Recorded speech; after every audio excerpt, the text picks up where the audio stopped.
In this video, I'll show you how to make all your TikTok videos private. So after you open up your TikTok, all you have to do now, tap on this menu at the bottom right side. So as you can see now, open up your profile.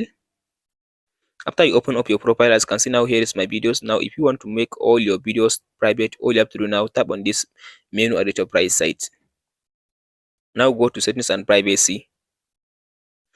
Under settings and privacy, now tap on this privacy. As you can see now, all you have to do now, go and make your account to private. As you can see now, tap on this section private.